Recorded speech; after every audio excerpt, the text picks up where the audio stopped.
ഛത്തീസ്ഗഡിൽ ജയിലിൽ കഴിയുന്ന കന്യാസ്ത്രീകൾ പുറത്തിറങ്ങിയിരിക്കുന്നു. ഛത്തീസ്ഗഡിൽ നിന്നുള്ള തത്സമയ ദൃശ്യങ്ങളാണ് ഇപ്പോൾ കാണുന്നത്. നമുക്കറിയാം, അറസ്റ്റിലായി ജയിലിൽ അടയ്ക്കപ്പെട്ട ഇന്ന് 9ാം ദിനമാണ് രണ്ട് കന്യാസ്ത്രീകൾ, സിസ്റ്റർ പ്രീതി മേരി, സിസ്റ്റർ വന്ദന ഫ്രാൻസിസ് എന്നിവർ ഇപ്പോൾ പുറത്തിറങ്ങിയിരിക്കുന്നത്. രണ്ട് കന്യാസ്ത്രീകളും 9 ദിവസത്തെ കാരാഗ്രഹവാസത്തിന് ശേഷം പുറത്തിറങ്ങിയിരിക്കുന്നത് നമുക്ക് ദൃശ്യങ്ങളിൽ നിന്ന് കാണാം.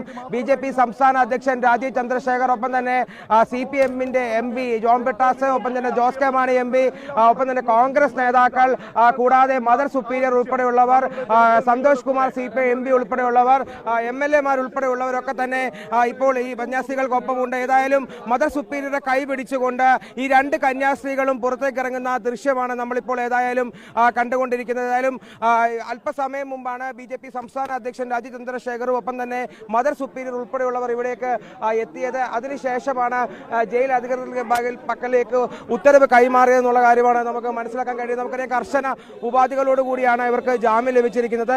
പുറത്തേക്ക് ഇറങ്ങാനോ മാധ്യമങ്ങളെ കാണാനോ സംസാരിക്കാനോ ഒന്നും തന്നെ കഴിയാത്ത ഒരു സാഹചര്യമുണ്ട്. ബന്ധുക്കളൊക്കെ തന്നെ ഇവിടെ എത്തിയിരുന്നു, സഹോദരന്മാരൊക്കെ തന്നെ ഇവിടെ എത്തുകയും ഒപ്പം തന്നെ ഇവർ ഒരുമിച്ച് ജയിലിനകത്തേക്ക് പോവുകയുമായിരുന്നു. പിന്നീട് കന്യാസ്ത്രീകൾ അവർ ആ ജാമ്യാപേക്ഷ, ഉത്തരവ് ഉൾപ്പെടെയുള്ള കാര്യങ്ങൾ ജയിലിൽ ലഭിച്ചതിന് ശേഷം പെട്ടെന്ന് തന്നെ പുറത്തേക്ക് ഇറങ്ങുന്ന സാഹചര്യമാണ് ഇപ്പോൾ ഉണ്ടായിരിക്കുന്നത്.